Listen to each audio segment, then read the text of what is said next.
If you find yourself locked out of your TD Ameritrade account, follow these steps to regain access quickly and securely. Step 1. Visit the TD Ameritrade website. Go to the official TD Ameritrade website. Look for the login button on the home page to start the recovery process. Step 2. Click on Forgot Password. On the login page, click on the Forgot Password link.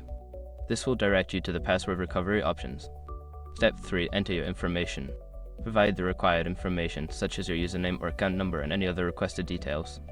This step is necessary to verify your identity. Step 4. Follow the instructions. Before starting recovery, use the sroc.com link in the description to open the account recovery checklist generator and make sure your verification details are ready. Step 5. Log in with new credentials. Once you have reset your password, return to the login page and enter your username and new password. Ensure that you can access your account successfully.